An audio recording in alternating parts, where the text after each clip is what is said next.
반갑습니다. 네, 우리 같이 서로 인사하실까요? 잘 오셨습니다. 네, 한 번 더 하시죠. 반갑습니다. 한 번 더 하겠습니다. 반갑습니다. 네,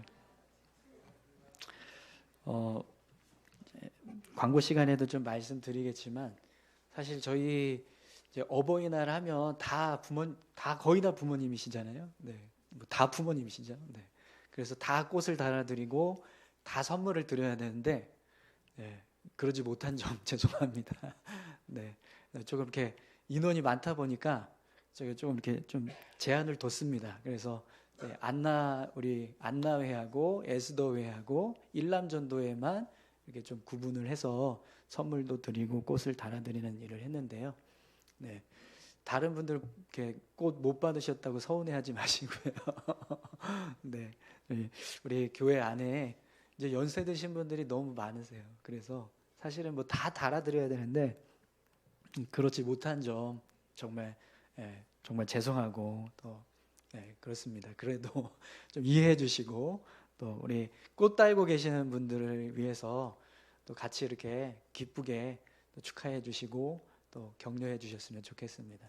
우리 교회를 위해서 제일 그래도 오랜 시간 동안 제일 많이 수고하신 분들이잖아요. 그죠? 그러니까 우리 그런 의미에서 또 격려의 박수 한번 드릴까요? 네. 네, 감사합니다. 네. 지난주는 저희가 어린이 주일을 맞아서 제가 사도행전 말씀을 잠깐 멈췄었는데 지지난주죠. 지지난주 말씀의 내용을 기억해 보시면 사도 바울이 사내들인 공회 앞에 섰던 모습을 우리가 볼 수 있었습니다.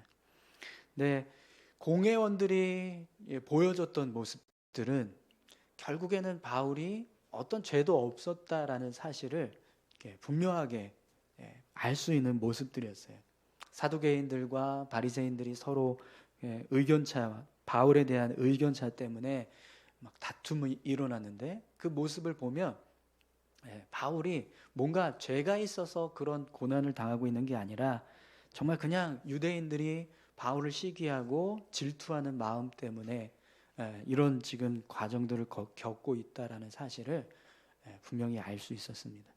그래서 이제 그 모습을 지켜보고 있던 천부장이 이 사두개인들과 바리새인들이 막 싸우는 그 사이에 껴서 바울이 위태롭게 있으니까 그를 보호해 주겠다고 해서 다시 이제 영내로 데려가는 모습을 저희가 함께 말씀을 보았습니다. 근데 그날 밤에 여러분 누가 오셨죠? 바울에게 예수님이 나타나셨어요. 꿈에 예수님께서 나타나셔서 어떤 말씀을 하십니까? 우리 지난주 마지막 절이었던 11절 말씀 한번 볼까요?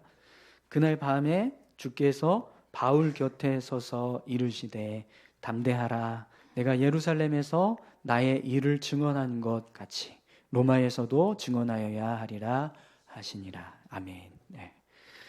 예수님께서 바울에게 담대하라 라고 말씀하셨습니다. 그리고 오늘 너가 사내들의 공회 앞에서 그렇게 나를 위한 증언을 했던 것처럼 로마에 가서도 로마 황제 앞에서도 그렇게 내 증언자로 서야 한다 이렇게 말씀하시는 말씀을 주십니다.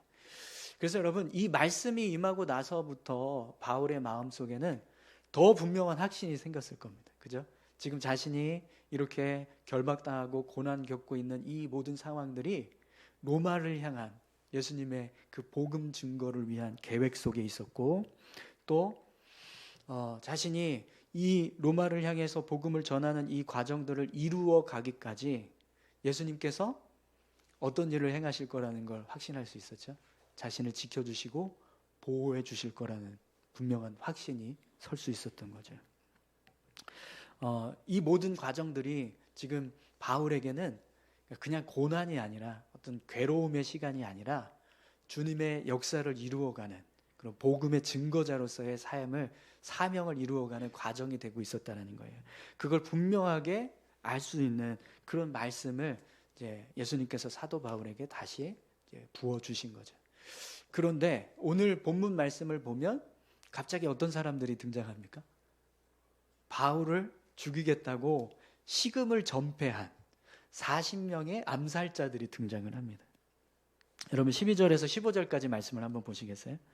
날이 새매 유대인들이 당을 지어 맹세하되 바울을 죽이기 전에는 먹지도 아니하고 마시지도 아니하겠다 하고 이같이 동맹한 자가 40여 명이더라.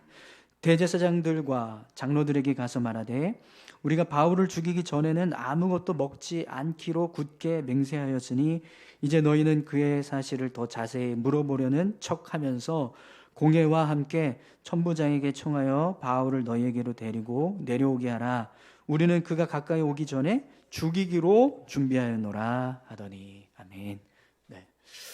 사내들인 공회 이 신문 사건이 있고 난 이후에 바울을 죽이려고 하는 지금 이제 먹지도 마시지도 않은 그런 맹세를 한 40명의 사람들이 세워졌습니다. 그리고 그들이 이 대제사장들과 장로들에게 바울을 죽이려고 하는 구체적인 계획을 모의해서 그걸 시도하려고 하는 암살 시도를 하는 그런 과정이 생긴 거예요. 그런데 여러분, 우리가 이 일에 대한 결과를 이미 알고 있습니다. 그렇죠? 여러분, 이 암살자 40명에게 바울이 죽습니까? 안 죽어요. 그죠? 안 죽습니다. 네. 바울은 그냥 로마로 향하게 돼요. 지금 40명의 이 사람들이 바울을 죽이겠다고 하면서 바울을 죽이기 전에는 먹지도 않고 마시지도 않겠다 이렇게 결단을 했습니다. 사생결단한 거예요. 바울 죽이겠다고. 그죠? 그리고 아주 구체적으로 일을 계획을 세우고 그걸 추진할 일을 했습니다. 그런데 결과는 실패로 끝났어요. 실패로. 네, 성공하지 못했다는 거예요. 그러면 여러분, 지금 이 40명의 사람들이 바울을 죽이기 전까지는 먹지도 않고 마시지도 않겠다 이렇게 맹세했잖아요. 그러면 이들의 맹세가 계속해서 지켜졌을까요? 어떻습니까? 바울을 죽이지 못했으니까, 이번에 실패했으니까 그래도 다음에 기회를 삼고 우리가 끝까지 한번 바울 죽일 때까지 이렇게 결단한 그 맹세 지키자. 그래서 먹지도 않고 마시지도 않고 계속해서 그렇게 그 맹세를 지키고 있었을까요? 아니요. 네. 만약에 이들이 정말 그 맹세를 지켰다면 어떤 일이 벌어져야 되냐면 그들 중에 이 40명 중에 대부분의 사람은 굶어 죽거나 목말라 죽어야 합니다. 왜 그렇죠? 우리가 성경의 내용을 다 알잖아요. 사도 바울이 이 40명 중에 단 한 사람에게서도 죽임을 당하지 않아요. 그죠? 그렇다면 이 사람들은 그들이 맹세한 그 맹세 때문에 결국에는요, 어떻게 해야 돼요? 굶어 죽어야 돼요. 네. 그런데 그런 일이 일어났습니까? 일어나지 않았어요. 네. 그들이 맹세를 그렇게 했지만 그 맹세를 어떻게 했다는 거예요? 지키지 않았다라는 겁니다. 네. 그러면 여러분 그 모습을 한번 보십시오. 네. 바울을 죽이려고 내가 먹지도 않고 마시지도 않겠다 이렇게 결단을 하고 맹세까지 한 사람들이 어느 순간 자신들이 그 결단했던 것들이 실패로 끝나버리니까 은근슬쩍 먹고 마시는 겁니다. 그 모습을 사람들이 보면 어떤 생각이 들까요? 야, 저 인간들 저거 무슨 유대교의 뭐 대표자라도 되는 것처럼 그렇게 막 설레발치더니 뭐 아무도 제대로 맹세한 거 하나도 지키는 사람 없고 다 저렇게 먹고 있고 마시고 있네? 이러지 않았겠습니까? 그죠? 네. 그러면 여러분 그 모습을 사람들이 볼 때는요, 뭐라고 할까요? 네, 욕할 겁니다, 속으로. 참, 맹세는 왜 했냐 이러면서. 그죠? 네. 그 모습이 여러분 얼마나 부끄럽습니까? 네. 근데 그걸 다른 사람들에게 들켰다고 생각을 해보세요. 내가 그렇게 맹세했는데 그 맹세해놓고 바울 죽이지도 않았는데 죽이지도 못했는데 은근슬쩍 가서 이렇게 뭘 먹고 있고 마시고 있는 그 모습이 다른 사람들에게 들켰어요. 그럼 어떨까요? 창피하지 않을까요? 창피할 것 같습니다. 그죠? 네. 여러분 오늘 저와 여러분들의 삶이요 이렇게 창피하고 부끄러운 삶 되지 않기를 소망합니다. 네.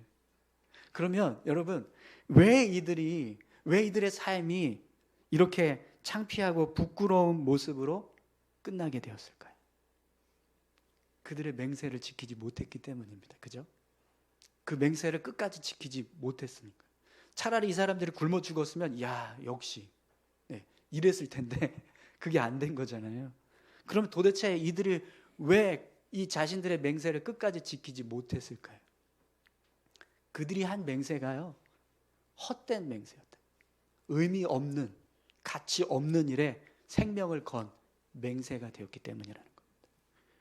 여러분, 이들이 맹세한 내용을 한번 보세요. 바울이 죽기 전까지는 우리가 아무것도 먹지도 않고 마시지도 않겠다, 그렇게 결단을 했습니다. 그러면 과연 이들이 정말 자기들의 생명을 걸고 바울을 죽여야 할 아주 정당한 명분이 있습니까? 바울이 뭔가 정말 이들에게 죽임을 당해야 할 만큼 어떤 불의한 일을 했다거나 악한 일을 한 이 모습이 있나요? 없어요. 그죠? 없습니다. 또 뭐 여러 가지 법을 따졌을 때 바울은 정말 죽어 마땅하다, 이 법에 접촉된다라고 할 수 있는 그 근거가 있나요? 없습니다. 그렇죠? 그러면 이들이 하나님 앞에서 결단하고 이것이 하나님의 뜻이다라고 생각을 해서 바울을 죽일 때까지 아무것도 먹지 않겠다라고 했던 그 맹세가 실제로 하나님이 보실 때는 어땠을까요? 합당하게 여겨졌습니까? 그렇지도 않아요. 그죠? 하나님은 오히려 바울의 편에 서서 바울을 지지해 주고 있었지, 그들에게 명분을 주지는 않았단 말이에요. 이렇게 바울을 죽이려고 맹세하고 식음을 전폐했던 사람들의 그 맹세는 정말 의미 없는, 가치 없는 일에 자기들의 생명을 건 모습이었다라는 거예요. 그래서 결국에는 그런 의미 없는 일에 맹세를 하고 생명을 걸었던 그 결과가 어떻게 되었어요? 부끄러움으로 끝나버렸다는 거예요. 창피함으로 끝나는 모습이 되었다라는 겁니다. 그런데 여러분, 이 모습은요, 오늘 우리가 삶을 살아갈 때도 똑같이 일어날 수 있습니다. 여러분, 우리가 무엇을 위해서 삶을 살고 있는가 한번 생각해 보시기 바랍니다. 내가 지금 삶을 살아갈 때 내 생명을 걸고 삶을 이루어가고 있는 그 모습이 어떤 모습인가, 무엇인가?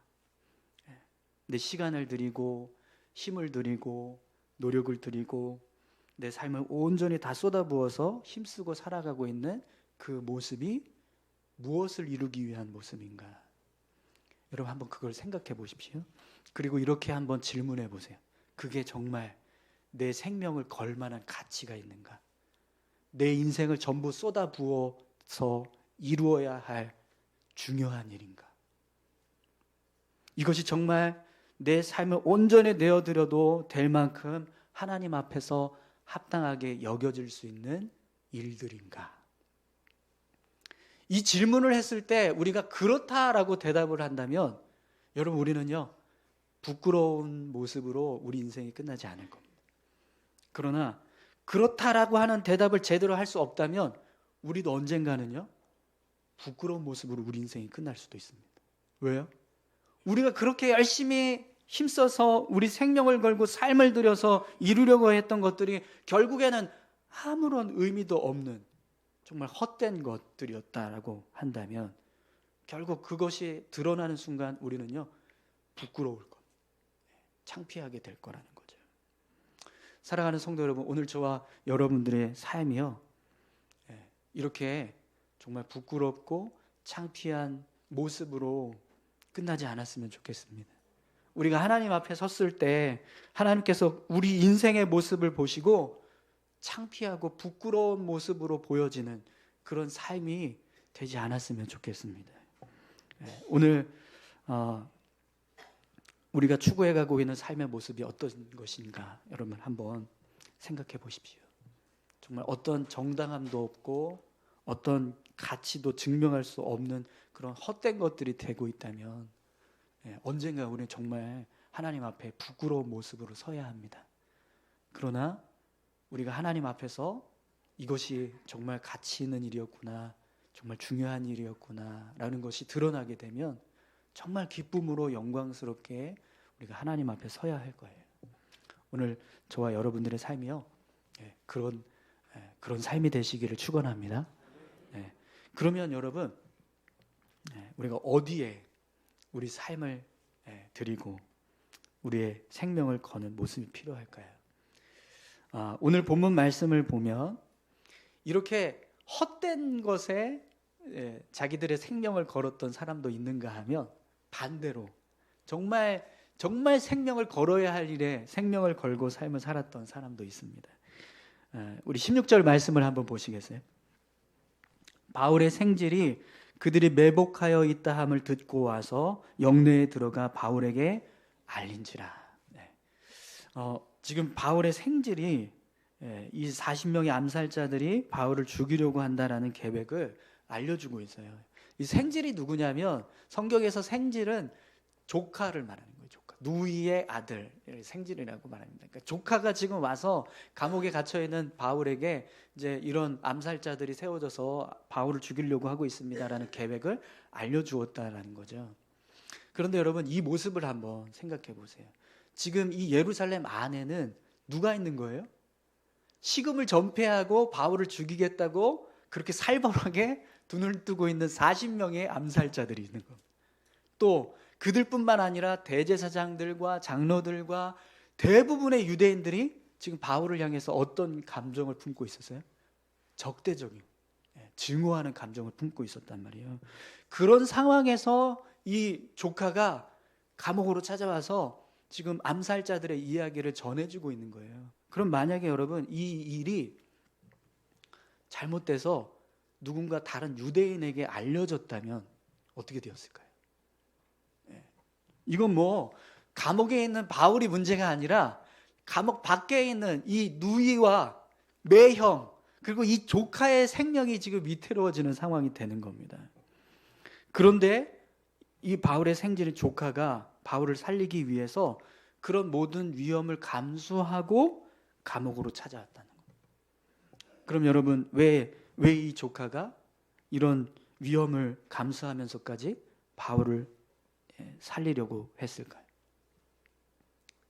조카니까요? 네. 바울의 친척이니까? 혈연 관계인데 어떻게 내 삼촌인데 이렇게 유대인들이 그냥 죽이는 일에 그냥 내버려 둘 수 있냐? 그래서였을까요? 여러분 뭐 충분히 그럴 수 있다고 생각합니다. 가족을 정말 이 세상에서 그 무엇과도 바꿀 수 없는 가장 소중한 존재다라고 생각한다면 그럴 수 있을 것 같아요. 그런데 한번 생각해 보십시오. 이게 만약에 정말 일이 잘못되면 바울이 이 사람들에게 암살을 당하는 게 아니라 그걸로 끝나는 게 아니라 이 이야기를 한 조카, 이 사람하고 그의 어머니와 아버지 그의 가족들이 생명의 위협을 당하는 일이 발생한단 말이에요. 그러면 그래도 아무리 내 삼촌이니까 내 친척이니까 내 혈육이니까 그래도 내 목숨과 내 가족들의 생명을 걸어서라도 살려야 되지 않겠냐라고 할 수 있는 사람이 얼마나 있겠어요? 여러분 어떠세요? 여러분의 삼촌 여러분의 조카가 이런 어려움을 당하고 있는데 대신 내가 죽더라도 저 인간을 살려야겠다 이렇게 해서 할 수 있으시겠습니까? 쉽지 않을 거예요. 그렇죠? 그럼 도대체 이 조카는 왜 이 바울을 살리기 위해서 자신과 자신의 가족들까지 위험에 빠질 수 있는 그런 모든 것들을 감수하면서 이런 일을 했냐라는 거예요. 근데 오늘 본문을 보시면 답이 없습니다. 왜 그렇게 했는지, 왜, 무엇 때문에 그 설명이 없어요. 그냥 뭐만 나와요? 이 조카가 뭘 했나, 무슨 행동을 했나, 이것만 기록되고 있습니다. 왜 그럴까요? 뭐 때문에 했냐가 아니라 뭘 했냐, 이게 중요하기 때문에. 뭘 했냐. 이 조카는요 지금 자기 생명을 걸고 바울을 살리기 위한 일을 한 거예요. 그럼 여러분 이 모습이 사람들에게는 어떻게 보일지 모르겠어요. 그러나 하나님 앞에서는 어떤 모습으로 보여지게 될까요? 하나님의 사람, 내 사랑하는 바울, 내가 로마로 복음을 전하기 위해서 선택한 나의 종, 그를 살리기 위해서 생명을 건 사람, 그렇게 보이는 겁니다. 그러면 하나님은요 바울처럼 아마 이 조카도 귀하게 보셨을 겁니다. 그렇죠? 바울의 조카가 자신의 목숨과 가족들의 목숨을 담보로 해서 바울의 생명을 살려주고 있는 그 모습 자체가 하나님 앞에서 귀하고 가치 있는 일이었다라는 거예요. 여러분, 언젠가 이 조카도 하나님 앞에 서게 되겠죠? 그러면 하나님이 지금 이 상황에 대해서 이 조카에게 말씀을 하신다면 뭐라고 말씀하실까요? 야, 너 그때 진짜 용감하게 잘해줬다. 예. 너의 그 희생과 헌신 때문에 내가 사랑하는 바울이 안전하게 로마에 가서 복음을 전하는 일을 할 수 있게 되었다. 이렇게 말씀해 주시지 않겠습니까? 그죠? 네. 그렇다면 여러분, 지금 이 조카는 어떤 일을 위해서 생명을 건 거예요? 생명을 걸 만한 가치가 있는 일을 위해서 생명을 건 겁니다. 그죠? 그리고 이 모습은 언젠가 하나님 앞에 서든 언젠가 자신의 인생이 끝나든 그때 전혀 부끄럽지 않은, 전혀 창피하진 않은, 오히려 자랑스러운 모습으로 보여지게 될 겁니다. 사랑하는 성도 여러분, 오늘 저와 여러분들이요, 어떤 마음을 품고 살아가든 내가 지금 힘쓰고 있는 일이 가치 있는 일이 되고 소중한 일이 될 수 있기를 축원합니다. 우리가 가치 있고 소중한 일을 위해서 내 생명을 걸고 내 모든 것을 걸면서 삶을 살아가면 분명 우리 삶은요, 창피하거나 부끄러운 모습으로 끝나지 않을 거예요. 오히려 자랑스럽고 기쁜 모습으로 끝나게 될 겁니다. 제가 지난 목요일 날 이제 장례식 마치고 이렇게 돌아오는데, 요즘 이제 스마트폰 내비게이션을 주로 보잖아요. 이제 차에 있는 내비게이션보다 스마트폰 내비게이션이 더 잘 돼요. 그래서 그냥 차에 있는 거 말고 스마트폰 내비게이션 보면서 왔는데, 이게 사천 쪽에서 요즘 오다 보니까 길을 어디로 안내를 하냐면 저기 이해로 그 대공원 쪽 가다 보면 이해로 빠지는 데 있고 들어오는 데 있잖아요. 그 길로 안내를 하는 거예요. 그래서 안내를 하는 데를 가다 보니까 막 양산 시청을 지나서 막 어디 국도로 빠졌다가 막 산으로 넘어갔다가 막 이래서 막 이렇게 길을 안내하더라고요. 네. 이렇게 가다 보니까 저도 이제 초행길이고 길도 모르니까 그냥 내비게이션만 막 보면서 갔어요. 그러다가 순간적으로 직진을 해야 되는데 우회전을 하는 차선으로 들어간 거예요. 근데 그 딱 찰나에 갑자기 그 내비게이션의 키로수가 확 바뀌어지는 거예요. 갑자기 막 몇십 킬로가 더 늘어나는 상황이 벌어진 거예요. 그래서 어떡하지 하다가 순간적으로 앞에 이렇게 뚫린 길이 있길래 유턴을 했거든요. 근데 그 자리가 사실은 반대편에서 유턴하는 자리, 반대편 차선에서 유턴하는 자리였던 거예요. 그러니까 저는 그냥 완전히 역주행해서 불법 유턴을 하고, 그리고 지금 그냥 사거리를 그냥 지나쳐서 와버리는 그런 상황이 된 거죠. 근데 제 생각에는 야, 이거 그냥 이렇게 갔다가는 오늘 이 제 시간에 도착 못한다. 이거 지금 뒤에 타고 계신 성도님들 집에 빨리 모셔다 드려야 되는데 이거 어떡하나. 그래서 그냥 모르고 그냥 팍 꺾었어요. 네. 근데 그러고 나니까 뒤에서 무슨 소리가 들리냐면 이거 목사님 이거 불법 유턴 하는 거 아니에요? 네. 역주행한 것 같은데 막 이런 얘기가 막 들리는 거예요. 누가 그 얘기 했는지 제가 알거든요. 네. 근데 그 얘기를 듣는 순간 제 마음이 너무 부끄러운 거예요. 네. 너무 창피한 거예요. 그렇게 신호위반하지 마시라고 교통질서 잘 지켜야 된다고 얘기했던 제가 정작 그런 상황이 되니까 불법 유턴하고 막 그렇게 한 그 상황이 이게 너무 창피하더라고요. 네, 그래서 아무 말도 못하고 그냥 앞만 보는데 뒤통수는 너무 따가웠어요. 네. 여러분, 이렇게 제가 다른 사람들을 배려한다고, 그래도 우리 같이 타고 가시는 성도님들 빨리 집으로 모셔야지 하면서 하는 생각으로 했지만 결국 그 일이 어떤 일이 됐어요? 정당하지 못한, 올바르지 못한 일이었다라는 거예요. 그러니까 결국에는 부끄러움을 당했습니다. 네. 그런데 여러분, 반대의 경우는 우리가 어떤 일을 했는데 그게 정말 정당하거나 올바르면 어떤 상황에서도요, 부끄럽지 않다라는 거예요. 부끄럽게 되지 않는다라는 겁니다. 사랑하는 성도 여러분, 정말 가치 있는 일, 소중한 일에 여러분들의 생명을 거시기를 소망합니다. 우리 인생이 정말 의미 있는 일에 아주 중요하게 쓰여질 수 있는 그런 복된 삶이 되었으면 좋겠습니다. 그럼 여러분, 우리가 어떤 일에 우리의 생명을 걸고 우리의 인생을 걸어야 우리의 인생이 이렇게 창피하고 부끄러운 모습으로 끝나지 않고 오히려 그 반대로 정말 기쁨이 되고 영광이 될 수 있을까요? 오늘 본문을 보시면 우리 인생을 걸어야 할, 우리 생명을 걸어야 할 일이 무엇인가를 분명하게 알 수 있습니다. 오늘 본문에서 바울의 조카가 바울에게 이 이야기를 해주고 난 다음에 결국에는 천부장에게까지 이 이야기가 들어가게 돼요. 그런데 천부장이 이 조카의 이야기를 듣고 난 다음에 어떻게 행동을 하냐면, 여러분 22절에서 24절까지 말씀을 보겠습니다.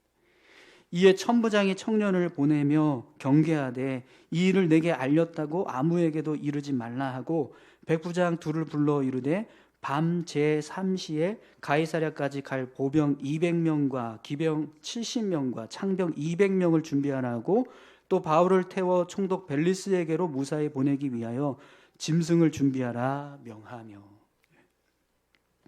천부장이요, 이 조카의 말만 듣고 무려 로마 군사 470명을 동원시켰습니다. 그것도 제3시, 이 밤 제3시가 언제냐면 9시예요. 우리 시간으로 9시. 여러분 군대에서 9시에 뭐 하는지 아세요? 취침! 나팔 불어요. 취침하라고. 근데 지금 다 잠들어야 될 시간에 로마 군사 470명을 동원시켜서 바울을 가이사랴로 안전하게 인도해라. 이런 일을 지금 하고 있다는 거예요. 그러면 여러분 지금 이 모습을 한번 보십시오. 도대체 이 천부장은 바울의 이 조카를 뭘 믿고 이렇게 할까요? 이 사람이 도대체 뭔데? 전혀 의심도 하지 않고 그냥 말만 듣자마자 곧바로 470명 동원시키고 짐승까지 또 준비하게 해서, 그것도 가이사랴에는 벨리스 총독에게 이 사람을 보내라고 이렇게 명령했다는, 바울을 보내라고 명령을 했다는 거예요. 이게 정말 거짓으로 밝혀지는 순간 어떤 일이 벌어지는 거예요? 총독은 완전 너 지금 뭔 짓 한 거냐 막 이렇게 되면서 그냥 완전히 잘릴 수도 있는 그런 상황이 되는 겁니다. 그런데도 전혀 의심하지 않고 바울의 그 조카의 말만 듣고 이렇게 행동을 했다는 거예요. 그럼 여러분, 왜 이 총독이 바울의 이 말을, 이 바울의 조카의 말을 찰떡같이 믿고 이렇게 군사를 동원하고 이런 일을 추진하게 했을까요? 그 이유는 바울 때문입니다. 바울 때문에. 그동안 바울이 이 천부장 앞에서 보여줬던 모습은 바울을 신뢰할 수밖에 없는 모습이었다는 거예요. 천부장은 바울이 자신을 속이거나 이런 거짓된 일을 꾸며서 이 자기를 지금 지키려고 하는 어떤 교활한 그런 일을 행하는 거다, 이렇게 전혀 의심하지 않았다는 거예요. 그래서 그냥 이 조카의 말을 듣자마자 곧바로 전혀 의심도 하지 않고 그대로 군사들을 준비해서 바울을 안내하게 했다는 거죠. 그럼 여러분, 바울의 모습을 한번 보세요. 바울. 그가 어떤 모습으로 보여졌길래 천부장이 이렇게 바울을 신뢰할 수 있게 되었을까요? 여러분, 바울은 지금까지 어떤 고난이 있어도, 어떤 어려움이 있어도요, 자기가 걸어가야 할 사명의 길을 굳건하게 걸어갔습니다. 그죠? 어떤 순간에도 뭐 이렇게 말했다가 저렇게 말했다가 막 그러면서 말 바꾸지 않고요, 계속해서 자신이 지켜야 할 그 자리에 서서 그 길을 묵묵히 걸어갔다는 거예요. 근데 그 모습을 볼 때 사람들이 이 바울을 신뢰할 수밖에 없는 모습이 되었다라는 겁니다. 그래서 어떤 사람은 바울을 살려야 되니까 내 생명을 걸어서라도 내가 바울을 살리겠다, 이렇게 헌신하는 사람이 있는가 하면, 또 어떤 사람은 막 군사 470명을 동원해서 바울을 지켜야겠다라고 하는 일까지 행하게 되었다는 거죠. 여러분, 바울은 지금 유대인들에게 둘러싸여서 죽음의 위협을 당하고 있습니다. 어떤 협박을 받는데도 불구하고 그는 계속해서 자신이 걸어갈 사명의 길을 걸어가고 있습니다. 사내들인 공회 앞에 섰을 때도 그는 어떤 두려움 속에 처해도 전혀 흔들리지 않고 굳건하게 당당하게 자기의 길을 걷는 일을 했습니다. 그 모습이 여러분 어떤 모습인 거예요? 하나님의 뜻을 이루기 위한 계획에 사도 바울은 생명을 걸었다라는 거예요. 그리고 그 모습은 바울의 생질인 조카에게는 목숨을 걸어서라도 바울을 지켜야 할 일로 보였고, 또 천부장에게는 수많은 군사들을 동원해서라도 바울을 안전하게 지켜줘야겠다라고 하는 일로 보였다라는 거예요. 그럼 여러분, 왜 바울이 이런 사람들로부터 대접을 받게 되었을까요? 왜 사람들이 굳이 이렇게 바울을 살려야 되고 바울을 생명을 지키기 위해서 내 생명도 헌신하려고 하고 이런 수많은 사람들의 어떤 수고와 헌신을 동원하게 하는 그런 일을 하게 하고 있습니까? 로마를 향해서 복음을 전하겠다고 계획하신 그 주님의 계획을 이루기 위해서 사도 바울이 자신의 생명을 걸고 있기 때문이라는 겁니다. 사랑하는 성도 여러분, 하나님은요, 오늘 우리가 하나님이 기뻐하시는 일을 이루기 위해서 힘쓸 때 우리 삶을요, 이렇게 축복하시고 은혜를 베풀어 주십니다. 주님을 위해서 생명을 걸고 나아가는 바울은요, 당대 최고의 군사 조직이었던 로마 군대, 천하무적, 무적함대 막 이랬던 그 로마 군대의 470명의 사람들로부터 보호를 받으면서 그렇게 로마를 향한 여정을 시작하게 됩니다. 이것은 하나님의 뜻을 이루고자 자신의 생명을 드린 바울의 모습 때문에 하나님께서 부어주신 은혜와 축복인 거예요. 오늘 저와 여러분들의 삶에도요, 이런 하나님의 은혜와 축복이 임하기를 소망합니다. 그럼 여러분, 이런 은혜와 축복이 임할 수 있는 삶이라면 우리가 충분히 우리 인생을 걸만하지 않습니까? 이렇게 많은 사람들이 바울의 생명을 보존시켜주기 위해서 헌신하고 수고하는 일을 할 수 있을 만한 그런 가치가 있는 일이다라고 한다면 충분히 우리 인생을 걸만하지 않겠어요? 그렇죠? 오늘 저와 여러분들이요, 이런 하나님의 뜻을 이루고 하나님께서 기뻐하시는 일을 이루기 위해서 우리 생명을 걸고 우리의 삶을 거는 그런 믿음의 삶이 될 수 있기를 소망합니다. 우리가 언젠가 그런 모습으로 삶을 살아간다면 여러분, 우리는 분명히 부끄럽고 창피한 모습으로 우리 인생이 끝나는 것이 아니라 정말 기쁘고 영광스럽게 우리 인생이 끝나게 될 줄 믿습니다. 우리 같이 함께 찬양하실까요?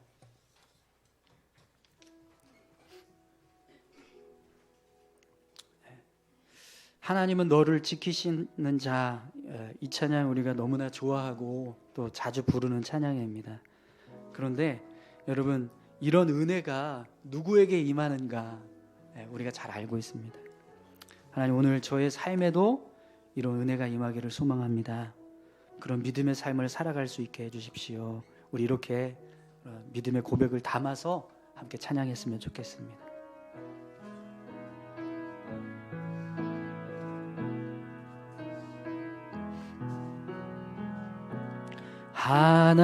하나님은 너를 지키시는 자, 너의 우편에 그늘 되시니 낮의 해와 밤의 달도 너를 잊지 못하리.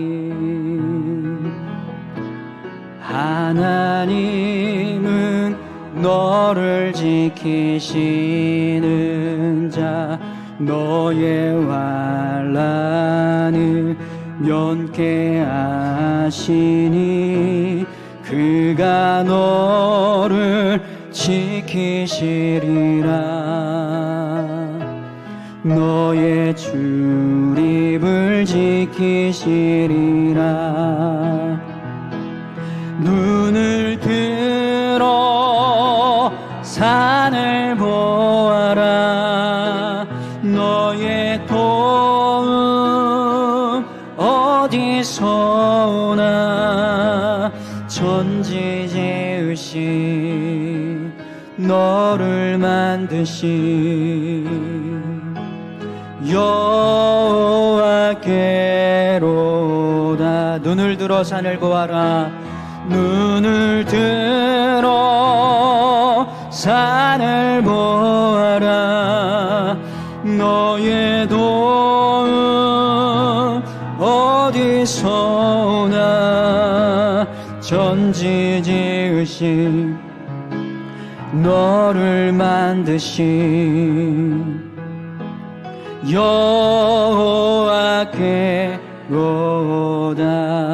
여호와께로다. 여러분 같이 함께 기도하시겠습니다. 우리 함께 기도하실 때 하나님, 우리 인생이 헛된 일에 소비되지 않게 하시고 정말 하나님 기뻐하시고 또 하나님께서 소중하게 생각하시는 그런 귀한 일들에게 쓰여질 수 있게 해주십시오. 그래서 오늘 바울을 지키시고 보여주셨던 놀라운 은혜처럼 오늘 우리의 삶 가운데도 하나님께서 함께 하시고 우리를 지키시며 보호하시는 그런 귀한 놀라운 은혜들이 부어지는 복된 삶이 되게 해주십시오. 우리 이렇게 같이 함께 기도하길 원합니다. 함께 기도하시겠습니다. 하나님 아버지 감사합니다. 하나님 우리 삶을 주장하시고 우리를 인도하여 주시길 원합니다. 우리가 살아가고 있는 삶의 모습들이 하나님 보시기에 헛된 것 되지 않기를 소망합니다. 우리가 걸어가고 있는 길이 단지 나의 이름을 자랑하고 나의 삶을 세우기 위한 모습이 아니라 하나님의 나라를 세우고 하나님의 뜻을 세우고 하나님을 기쁘시게 하는 일이 될 수 있게 하여 주시옵소서. 아버지 하나님, 주를 위해서 걸어가는 자들에게 함께 하시고 하나님의 놀라운 은혜로 주님 저들을 지키시며 저들을 축복하시는 줄 믿습니다. 오늘 사도 바울이 믿음으로 주님을 위해서 자신의 생명을 걸고 삶을 살아갔을 때 저의 삶을 지키시고 보호하시는 하나님의 놀라운 섭리들을 보게 됩니다. 주님, 오늘 우리의 인생도 그렇게 하나님 보시기에 세워지기를 원합니다. 주님 붙잡아 주시옵소서. 아버지 하나님 감사합니다. 오늘 사도 바울과 같은 모습으로 우리의 삶을 이루어가기 원합니다. 오늘 사도 바울을 살리기 위해서 자신의 생명을 걸었던 이 조카의 모습처럼 또 바울을 지키기 위해서 470명의 군사들을 동원시키려고 했던 천부장의 모습처럼 가치 있는 일에 우리 삶을 드리게 하여 주옵소서. 그리고 그렇게 삶을 살았을 때 하나님께서 부어주시는 놀라운 은혜 속에서 삶을 살아갈 수 있도록 우리를 축복하여 주옵소서. 감사드립니다. 예수님의 이름으로 기도합니다. 아멘.